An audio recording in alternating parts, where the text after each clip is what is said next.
Hey,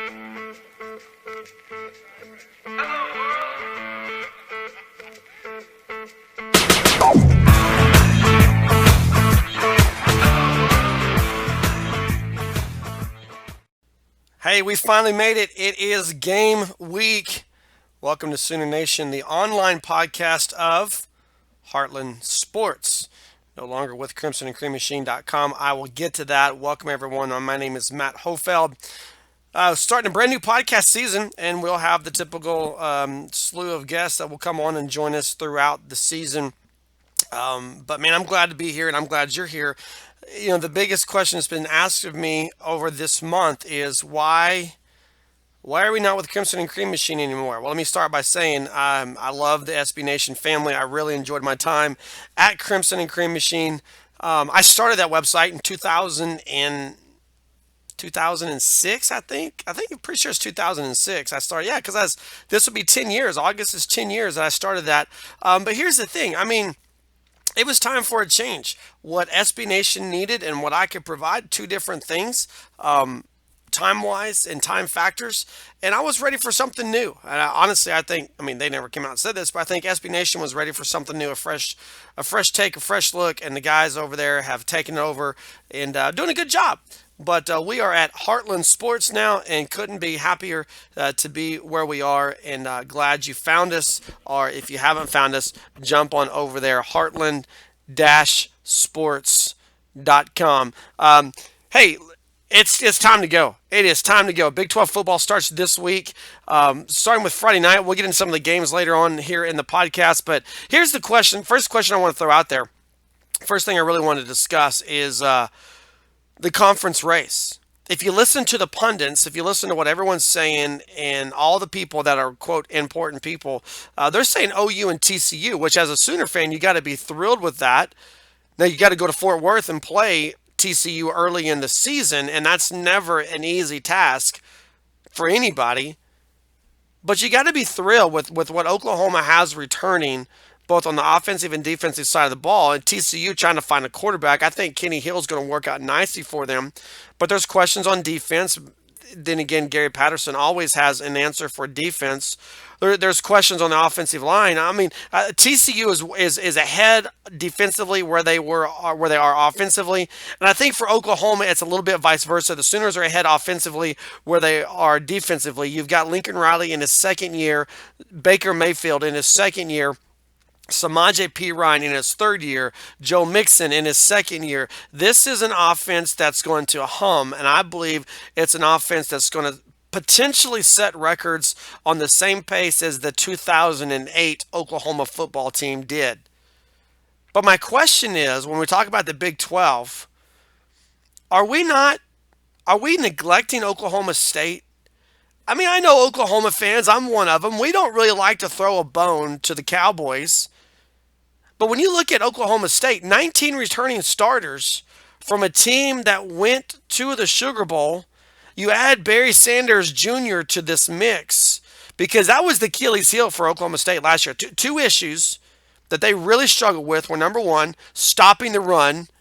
Raise your hand if you didn't rush for a touchdown in the Bedlam game last year. But stopping the run was a big, big deal for them. And running the ball was a big, big deal for them. They were like 113th nationally in running the football. So now here comes Barry Sanders Jr. Now he's not going to be his dad. You can't expect him to be his dad. His dad was the greatest of all time, in my opinion. Come on, O State fan, give me some credit for saying that because OU's put out their fair share of top-notch running backs. There's one right now in the NFL, Adrian Peterson. You throw DeMarco Murray in there. You got two All-Pros, future Hall of Famers right there. But Barry Sanders, for those of you too young to remember him, man, he was fun. You could hate the color orange. You could hate Pistol Pete. Back then it was Pat Jones that you hated. But you had to respect what Barry Sanders did on the field. Now, this isn't that Barry Sanders. This is Barry Sanders Jr. While I think he will be better than anything that Oklahoma State threw out there last year, I don't think he's going to be all of their answer. Part of the problem with Oklahoma State and their running attack is going to be the offensive line. Running backs can only go through the holes that the offensive line creates, and if the offensive line can't create holes, the running backs can't go through there. But still, even at that, 19 returning starters, 19. And Oklahoma State doesn't even get a sniff when people are talking about the Big 12 Conference. Yes, the schedule was favorable for them in 2015. And 2016, the table turns. The Cowboys have to play at Baylor. They have to play at Oklahoma. They have to go to TCU. Those are tough games. But if you're at the level that Oklahoma State says they're at, and you have 19 returning starters from a team that just went to the Sugar Bowl, man, you gotta think that they have a dog in this fight. And the thing about it is, with Oklahoma State, we're really not going to know anything about them until 3 weeks into the season. Now think about that for just a second. 3 weeks into this season, we will have seen Oklahoma open up at Houston. We would have seen Oklahoma host Ohio State weeks 1 and weeks 3. Week 2, TCU plays against Arkansas. But we really won't know anything about Oklahoma State until they host Pittsburgh in week 3. And that's really the only time we can see them in some sort of game that's not going to. Well, I mean, I don't know. Central Michigan week 2. I think they kind of squeaked by Central Michigan on the road last year, but you would think Central Michigan week 2 is not going to be much of a push for this team. But week 3 against Pitt, that could get interesting. And I think that's really when we'll find out about this Oklahoma State team. I expect them to just kind of mop the floor with their first 2 opponents. And I don't think you can expect that from Oklahoma. I don't think you can expect that from TCU. They're in for a dogfight, I think, this Saturday against Houston.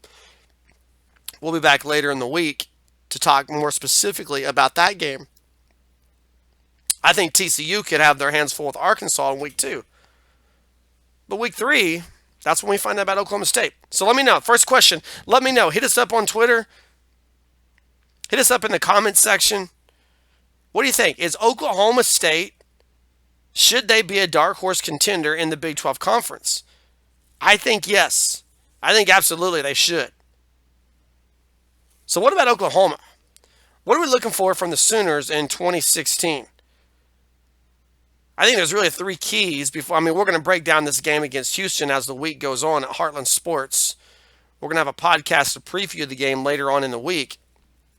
But as of right now, when you look at this team and you look at the slate that they have, it's not easy for Oklahoma. I mean, the top half of their season is ridiculous. We talked about the first 3 weeks, and then week 4, they go to Fort Worth to play TCU. Week 5 is against Texas and Dallas. And then you get to catch your breath a little bit against Kansas State at home before you travel to Lubbock to play Texas Tech. And on paper, you look at that and you think, no big deal. By the way, for Texas Tech fans, this will be your last chance to throw batteries at Baker Mayfield unless you come to Norman in 2017 to do so.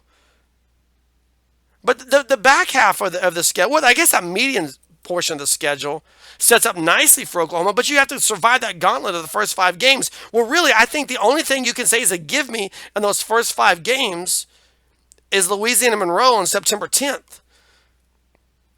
I'm not saying that they shouldn't beat Houston, but you got to go to Houston to do it. I'm not saying that they can't beat Ohio State. We got plenty to come on that. I'm just saying that they're not going to be easy. I mean, these games, there's no such thing when you get into Big 12 play as a gimme unless you're playing Kansas. Maybe Kansas State and Iowa State. I mean, we don't really want to talk about the Cotton Bowl against Texas last October, do we? That game was a sham. That was a farce. Oklahoma had no business losing that game, but they did. And as long as you have memories and as long as you have possibilities like that hanging over your head, when you look at these first 5 games that Oklahoma is playing, 4 of them are incredibly difficult games. That's really going to test the merit of this team. Now the good news is you go 5-0 against Kansas State when you're hosting them on October 15th. Suddenly you can kind of not necessarily hit cruise control, but you can start beating your chest and saying, "Look at what we've done." I mean, a 5-0 Oklahoma team heading into that Kansas State game is going to be maybe number one in the nation, with Baker Mayfield leading the way in the Heisman Trophy race, or potentially Samaje Perine. Let's not forget about him as a dark horse when we talk about playmakers. But what is this team about? What do they have to do? Well, let's talk about that for a few minutes. I think the first thing that you find that this team, they have to dominate in the trenches. Both sides of the ball. When you look at their two losses in 2015, that Texas loss, the loss to Clemson in the Orange Bowl, the key factor is Oklahoma just got whipped up front. They got beat by bigger, stronger, faster athletes. Now you can make the case that Casey Walker was injured against Clemson. I mean, there's things out there. Samaje Perine was running on one leg and then he ultimately couldn't go. Joe Mixon gets concussed. I mean, there's all kinds of things you can throw out there. But the reality is, what kept this team from being Jordan Evans, sorry, that's another thing to throw out there.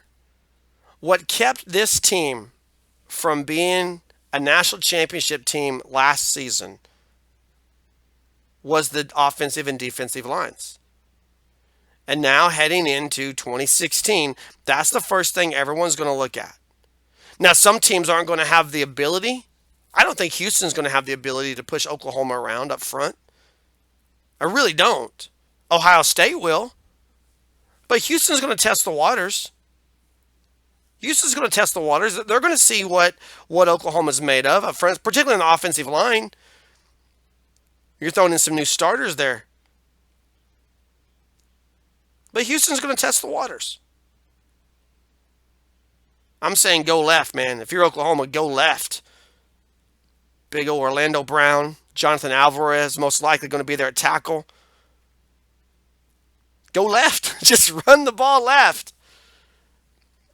Defensive side of the ball, man. Matt Romar, under concussion protocol right now, should be ready to go for this Houston game. Big Charles Walker, Matt Diamond. I mean, you've got the guys, but they've got to produce. So I think the first thing that this team is about in 2016 is you got to dominate in the trenches. I think everyone has circled that, both on the coaching staff for Oklahoma, the guys that are going to be in the stands cheering on the team, those of you watching at home, and opposing teams. Oklahoma has to improve up front. I think beyond that, this team should be all about the run. And that should be what matters with this football team is running the ball. But wait a minute, we have Baker Mayfield. Yeah, you've got a great quarterback and Baker Mayfield. Potentially a Heisman Trophy quarterback in Baker Mayfield. And Baker's going to get his numbers. But the thing about Baker Mayfield is you got to keep him healthy. You got to keep him healthy. I don't want to see Austin Kendall on the field with a game in balance. In other words, if the game's not settled, I don't want to see him on the field. I don't want to see him on the field in the second half of TCU. I don't want to see him on the field in Bedlam. I don't want to see him on the field in a playoff game.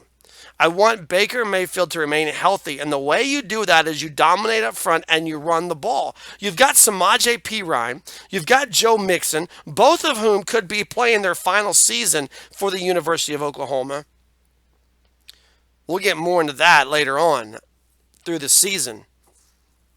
I think one of them will be back. One of them will return. I hope both of them return, but I think one of them will. I have theories on that, and we'll get to it later. But you got to use these guys. I mean, you just flat got to use them. There may not be more of an all-around back in college football than what Oklahoma has in Samaje Perine. He may be the best football player in America. He's big. He's fast. He catches the ball out of the backfield. He would just as soon run over you than try to avoid you in a tackle. And then you got the versatility of Joe Mixon. You can put him in the backfield. You can put him in the slot. You can line him up at tight end, an H-back, wherever you want to put him. And he's no small kid either. I mean, he's got his own set of size going for him. And he's bigger than he was last year. Oklahoma has to use these backs. Because here's the thing. If you wait till Baker Mayfield gets hurt to use the backs, it's not really going to work out for you. And Houston's going to defend the rush first. Because Sterling Shepard's gone. And Oklahoma has to prove that they've got offensive weapons beyond Sterling Shepard. Bob Stoops said over the weekend that Oklahoma doesn't really need a go-to guy. Now, with all due respect, I'm not 100% sure that I agree with that. And I don't think you have to have a Sterling Shepard or a Mark Clayton type player. But you got to have a guy that Baker Mayfield knows in the clutch when I have to throw this pass, he's going to catch it. And last year, that guy was Sterling Shepard. And I think that's where the third thing that Oklahoma has to do this year. Well, I guess it'd be the fourth thing if you count dominate up front, keep Baker Mayfield healthy, if you throw that in there. But I have it dominate up front, I have run the ball, and then you got to find receivers. And there are plenty of people in line to be that guy. I mean, you've got the usual suspects. You got Dede Westbrook, who's labeled as the top guy. He's the top returning receiver for Oklahoma. Offensive player of the year for the Big 12, the offensive newcomer of the year for the Big 12 last year. But we've not seen Dede Westbrook shine with the spotlight on him absent of Sterling Shepard. I think Dede Westbrook is a fun player. I think he's a guy that you can do a lot with. We saw last year. You can sit him on the end around. You can put him in the slot. You can put him on the edge. You get the ball in his hands, and he's super fast. But what about a guy like Jarvis Baxter? What about Geno Lewis, a transfer from Penn State? I tell you a guy who I think, well, there's really two guys that I think, I mean, this is it. Pressure cooker's on. You're either going to be labeled as that guy this year, or you're going to be labeled as that guy who came in with a bunch of potential who never really panned out. Two guys this year for Oklahoma. That's what's going on for them this season. The first one is Jeffrey Mead. When you look at Jeffrey Mead, when you look at his body, when you look at his hands, when you look at his speed, he's the kind of guy that makes any scout drool. He's just got that type of persona about him. I mean, he is in uniform, out of uniform. He is a recruiting coordinator's dream, an offensive coordinator's dream, a quarterback's dream. You want to throw to that guy because he's so tall. He's got long arms. He's got big hands. But Jeffrey Mead's not panned out to this point. And I think he has to. I think if this is the year that you either say Jeffrey Mead lived up to his potential and will go into next year as a potential NFL top round pick, 2, 3, 4, somewhere around there. I don't guess 4 is a top round, is it? I mean, this is it. Or you're going to say Jeffrey Mead is that kid that everyone thought was going to be something, but he never really panned out. The other guy that's in that same boat is Mark Andrews. And I am a huge Mark Andrews fan. 6'5", 244, redshirt sophomore. You're going to put a linebacker on Mark Andrews, he's going to blow right by him. You're going to put a cornerback, nickelback on Mark Andrews, he's too big. He has the potential, and here's that word, that potential to be every bit what Jermaine Gresham was. That big tight end type guy that is a mismatch wherever you line him up. Put him on the line as a tight end, linebackers can't stay with him. You got to throw a safety over the top of him. Put him out on the edge, a cornerback, and nickelback's not going to stay with him. He's too big. And while we've seen more from Mark Andrews than we have seen from a guy like Jeffrey Mead, the reality is he's still not been what Oklahoma needed him to be. Now he's young, redshirt freshman last year. So I mean, come on. As a redshirt freshman, that wasn't bad what he threw out there. And he was a redshirt freshman living in Sterling Shepard's shadow. You're welcome, New York Giants, by the way. But this is the year for Mark Andrews. It's open call.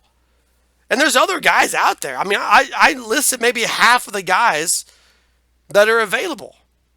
Dahu Green, where are you, man? There are guys out there that are going to make this roster that's going to scratch your head, and you're going to say, why, how did he play above this guy? And there are guys out there that are going to make this roster that you're going to think, why did they never pan out? And then there's guys that are just going to be stars. The problem is when you look at Oklahoma's receiving core right now, you don't know who's who. You really don't. But it's got to be somebody. It's got to be Dede Westbrook. It's got to be Mark Andrews. It's got to be someone along the line. I want to see Geno Lewis. Geno Lewis was not a star at Penn State. And I think everyone's comparing him to Justin Brown because Justin Brown transferred from Penn State to Oklahoma. Here comes Geno Lewis. Justin Brown was a big body guy. Geno Lewis, 6'1", 201, big body guy. I think Geno Lewis is going to add a lot. The problem is that just nobody knows. Nobody knows. Listen to Sooner Nation, the online podcast of HeartlandSports.com. You can check us out on Twitter. We'd love to get you to follow us on Twitter. It's at Sports Heartland. At Sports Heartland. SportsHeartland. Sports Heartland. Give us a follow on Twitter. Let us know what you think, what you don't think of our podcast, of our website. All of our articles go through Twitter. You can catch us on Facebook, Heartland Sports. Or you could go to heartland-sports.com and participate there. I think the Big 12 is putting it on the line right here in week one. Final topic of the podcast. I mean, I think the Big 12 is really kind of putting it all out there on the line. The Big 12 in week one, I think, has its reputation at stake. Now, there's the typical Big 12 week one games. Southeastern Louisiana at Oklahoma State. I mean, unless you're a student or that game, there's no way it's going to be a sellout. I was going to say, unless you're a student or a season ticket holder, I guess I should say it's not going to be a sellout crowd. Every ticket to that stadium will probably be sold. But I guarantee there's going to be empty seats. Rhode Island at Kansas. You better get your one win while you can, Jayhawks. San Diego State, TCU. I mean, Stephen F. Austin, Texas Tech. You've got your typical week one. And it's not just Big 12. I do make fun of the Big 12. Because, I mean, the Big 12, how many years have we said it? Shame on you, Baylor. Shame on you, Kansas State. And we can't say that about Kansas State this year. Shame on you, Texas Tech. I mean, Baylor should not be playing Northwestern State. Stephen F. Austin should not be traveling to Lubbock to play Texas Tech. And on the same boat, I mean, Southeastern Louisiana shouldn't be playing Oklahoma State. And I will throw Oklahoma in there. Week 2, Louisiana Monroe should not be coming to Norman. But the SEC does it. The Pac-12 does it. The Big Ten does it. The ACC does it. Everybody does it. But this year, I mean, come on. Week 1, Big 12, it gets real. Friday night, Kansas State at Stanford. There's a big black eye waiting to happen. Good luck with Christian McCaffrey. Stanford's got some new guys coming in there. They're going to have to reload a little bit. But Kansas State was 63rd in the nation last year against the run. 63rd. Christian McCaffrey's already the Heisman frontrunner. He could put some distance in week 1. I mean, I think easily you have to put the over under on his rushing yards. What, 225? Hit us up with a tweet at Sports Heartland. What's the over under on Christian McCaffrey rushing yards against Kansas State Friday night? I say 225. I say it has to be 225. But Friday night, Kansas State, Stanford, Saturday morning, 11 a.m. kickoff. That's like Oklahoma's time slot. Oklahoma, and people say this is a neutral site game. Whatever. Oklahoma at number 15 Houston. Just because it's not on campus doesn't mean it's not a home game. Now, there is good news that there will probably be equal to, if not more, OU fans there at NRG Stadium. But you still got to go to Houston. You still got to travel. That's a big game. That's not just a big game for Oklahoma, which it is. And again, we'll talk about that later on in the week. That's a big game for this conference. Because the Big 12 is going to take it on the chin Friday night. And they have a chance against number 15 Houston to make a mark for the conference. And people say, well, it's Houston. Yeah, say that. That's okay. Say it well, it's just Houston. But Houston, this ain't your granddaddy's Houston Cougar team. This is really an audition for Houston for the Big 12. Whether you're in favor of adding the Cougars or not, this is an audition. There will be a lot of eyes on this game just because of that. Greg Ward Jr. is no joke. This is a team that scored 40.4 points per game last year, only gave up 20.7. Well, they play in the American Athletic Conference. They should put up points and play defense like that. Last time we saw Houston come off of a football field, it was after beating Florida State 38-24 in the Peach Bowl. Chance Allen he's tough. He's not going to be easy to cover. 6'3", 215. Greg Ward's got some tools to work with. Well, and again, we'll get into that, but this is a big game. Missouri and West Virginia. What could have been, Tigers? What could have been had you stayed? I mean, you talk about a team with buyer's remorse. I think the two teams with the biggest buyer's remorse when it comes to leaving the Big 12 Conference, I think number one has to be Colorado. I think Colorado still sits around going, what do we do and why did we do it? How did we get in this conference? I mean, I really think if you could have a closed door meeting and say, hey, all is forgiven, you want back in? Yes, we do, please and thank you. And I think the next group that has the biggest buyer's remorse is Missouri. Come on, Missouri, you're not an SEC team. You're not built for that. And man, that shows. You're a Big 12 team. You had an offense that would have made this matchup against West Virginia a whole lot of fun as a Big 12 game. But the way it is, it's SEC versus Big 12, and it should be fun. But you know what's going to happen if Missouri beats West Virginia? Oh, my goodness. You're going to hear it from the Tigers fans, SEC, SEC. You're going to hear it from Paul Feinbaum. Paul Feinbaum will be touting the Tigers.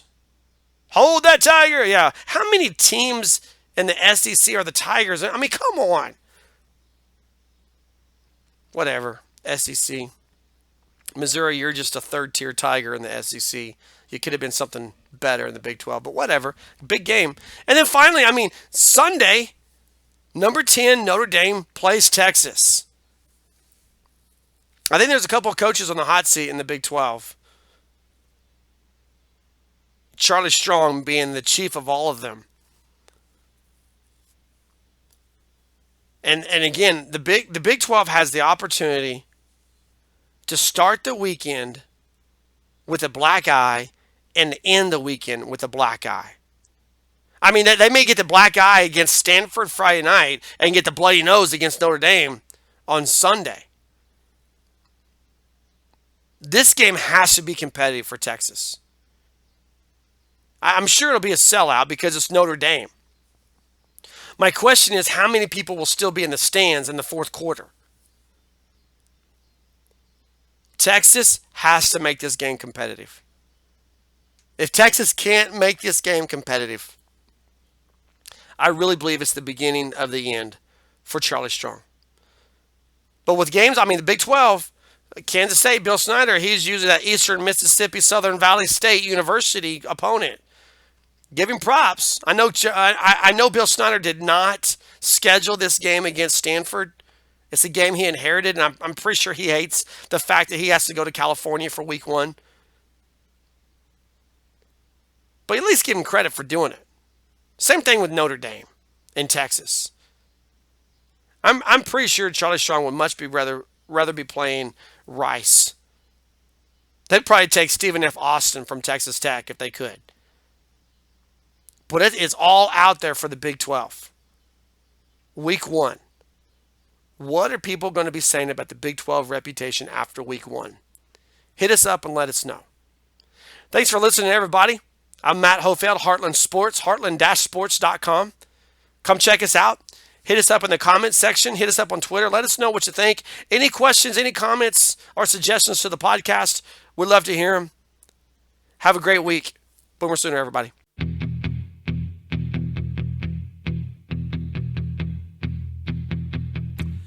When I wake up, yeah, I know I'm gonna be the man who wakes up next to you. And when I go out, well, I know I'm gonna be